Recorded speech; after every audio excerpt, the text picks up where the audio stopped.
Okay, everybody's ready, right? All right, let's do this. Okay, got my cans on. Let's spark this fire.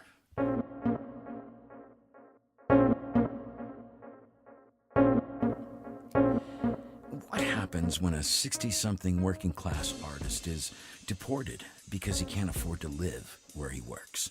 This is his adventures and metanoia of escaping from a greedy, gentrified metropolis into the loving arms of paradise. Welcome to Hollywood in Hollywild. I am the king of wishful thinking, and this is our 4th episode of the podcast series Hollywood in Hollywild, titled Nature and Art.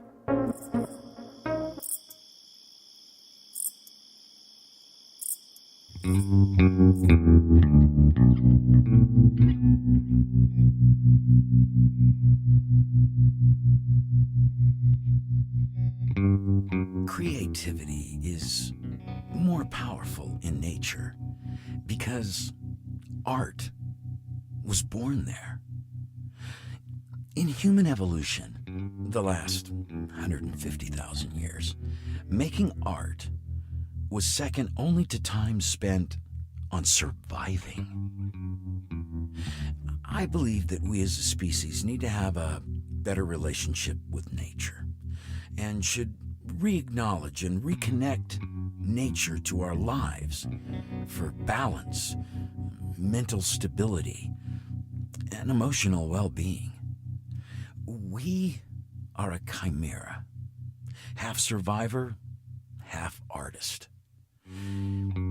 After my recent move to a near pristine ecosystem in the Sierra Nevadas, my creative life blossomed and transformed me.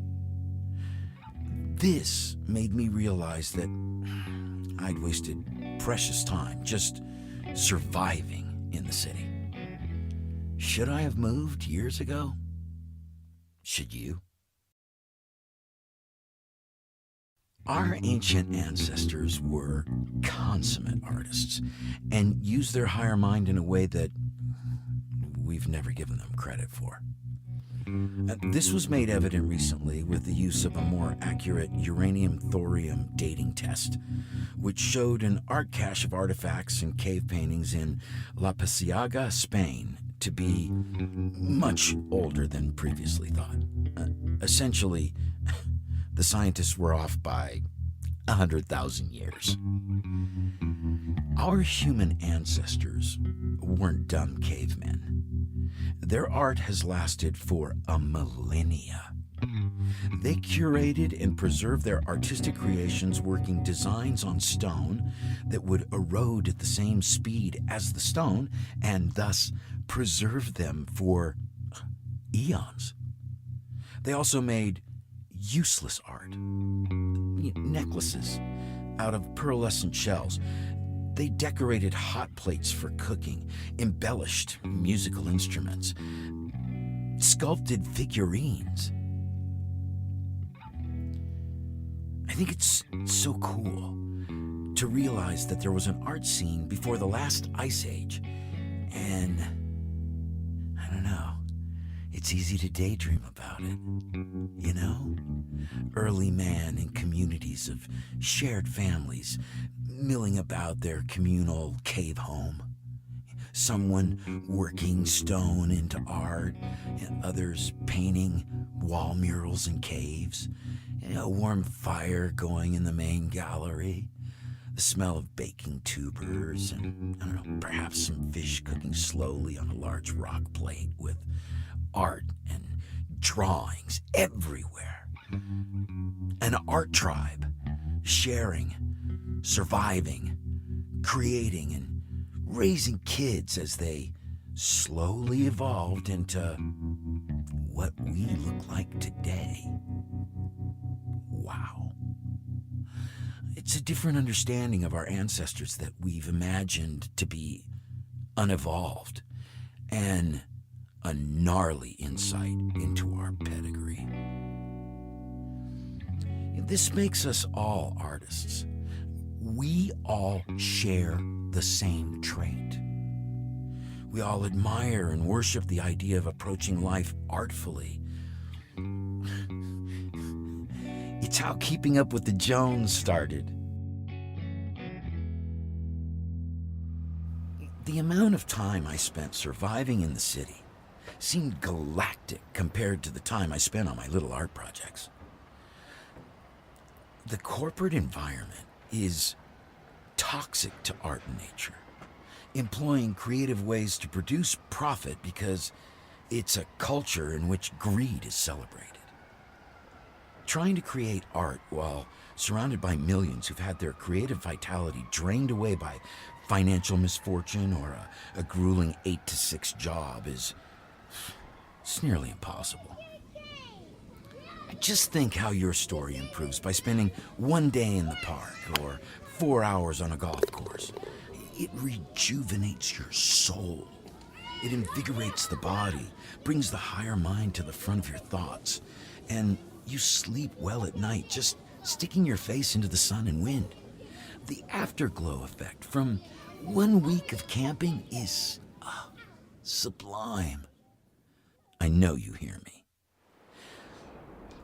History is full of career artists escaping to the country to find inspiration. I always thought it was to evade distractions, but it's not.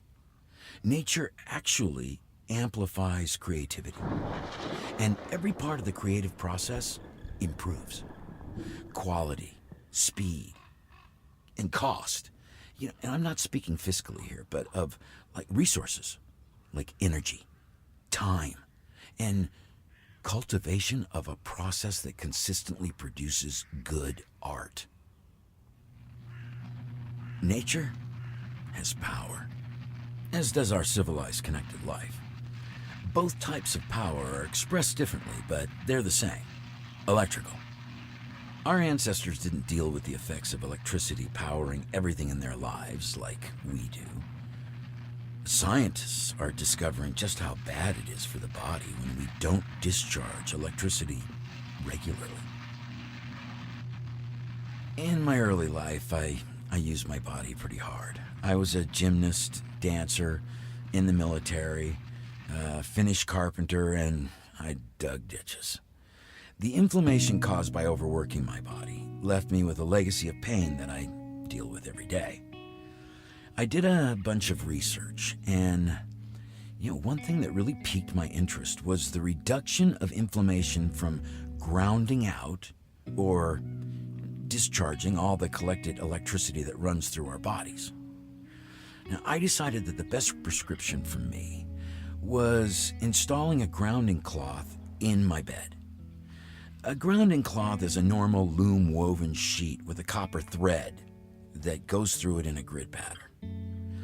Electrons can easily pass through a normal bed sheet, and so I placed this grounding sheet under it. I felt no difference at all, and I even have a heated mattress pad under everything. The grounding sheet discharges the effects of not only the heating pad, but the accumulated energy from working on my computer or phone or being in my studio. All those electrons running around my body all day, frantically looking for a way to return to the planet, can easily discharge through my sheet into the copper grid connected to a wire that runs through my floor to a copper rod pounded in the dirt a couple of feet deep. Now, the first night before sleeping, I measured my body's electrical voltage with a meter standing next to my bed, and I was surprised because I was carrying 9 volts. The battery in your car is 14 volts. 9 volts. I got comfortable in bed, and I got the meter out, and I checked it again, and my voltage had dropped to less than 1/4 of a volt. Yet, as a results-oriented type guy, I got so excited I almost had to get out of the bed and change my shorts. I sleep like never before. I remember my dreams again. I'm not sore in the joints, and I wake rejuvenated. Bang! I also take daily trace minerals, which brought back my short-term memory, among other things. It's all about living healthy, good sleep and diet, exercise, and no hugging sick people. Physical health is half the battle to everything. And if you don't feel good, you don't make good. Seriously, it's really hard to make good art. And even when it's easy, it's still like trying to pound nails into oak with soft butter. The difference for me now is the scenery. I still have butter all over my bloody aching hands, but I walk outside and I just don't care. It is obvious to me why so many famous artists through history came back from working in nature with art that changed the world. So, I'm settling into this new life, and it reminds me of relationships. After the first few months pass, when the shine takes on a patina, and the real intimacy begins. The world needs every artist working against fascism now, since the rich have abused artistry by succumbing to avarice. Only man behaves like this. Nature teaches the wolf that it will only survive by sharing, that one selfish wolf can kill the entire pack. The rich have proven themselves to be selfish wolves that don't care about balance, and I'm telling you, we need to stand as a pack against it. I'm sorry, hang on a minute. We need to put a cap on personal wealth, and we need to redefine what famous is and who deserves to be called famous. There's such phenomenal imbalance of wealth in this country, and there's no good reason for sustaining it, because it helps no one, and hoarding resources like the filthy rich do is criminal to the rest of humanity. The money that we waste on defense in America, 53 cents of every dollar, that's insane. Nobody knows where it goes. Cut it in half. See if it dies. Everybody I talk to in the military says we could probably run it for a third of what they get. The rich have proven beyond a doubt that they're good at making only money. They don't craft anything out of their hands. They can't help it. And you couldn't help it either. I couldn't help it. If I had $20 million cash wealth, I'd start acting like an asshat just like they do. Everyone who wins the lottery loses their lives. If you don't have to work for anything, you start feeling like you can own anything, because you can buy anything. Maybe you could even own a person. That's messed up. That is messed up. I say we cap personal wealth at 20 mil. If you want to be Elon Musk and go to Jupiter's moons, you can raise money and keep it in a trust. But no more money in politics. No more money for congressmen, senators, judges. And limit contributions to $1 for a person or a company. If you want to give $1 million, you go to 1 million events. Excessive personal wealth in the future is going to be a sign of a rotten, diseased mind. A person out of touch with reality. No contact to real people. The future is not going to value the individual by their financial portfolios. They're going to be valuing people by what they do for other people. It's not about yachts and planes. It's about how you contribute to other people's lives. New heroes will drive change that benefits the poorest, making them, our weakest links, the strongest. It's time for a change. And quite frankly, I think we can do it. Who wouldn't protect a child? I would. I'd stand up for the old. We're a country full of people that know what the right thing to do is, and we've started doing it. Let's mash our problems like an Idaho potato. The rich don't need help. They're rich. Stand up, not down. That's my kind of pep talk. Sorry, just got riled up there. Let's wrap this baby up. I feel like nature is part of my tribe now, and it makes me bolder than ever. I'm not afraid to take my place in the great woods, do my part so I can help others. My creative process no longer ends at my door, where the world of man used to begin, but past the lintel, across my porch, and through acres of forests, to mountains, and then beyond. As I step outside, suddenly a very animated little bee buzzes my nose and crosses my eyes until I offer the back of my hand for it to rest, which it takes, panting heavily from its busy day. And the bee tells me about crosswinds and heavy loads of pollen and long flights to and fro, and of nectar from flowers so sweet it tastes of fairy magic. And as the little bee dances in circles and tells its happy story, I realize that in all of this living wonder, I'm not the magician. I'm the lucky storyteller.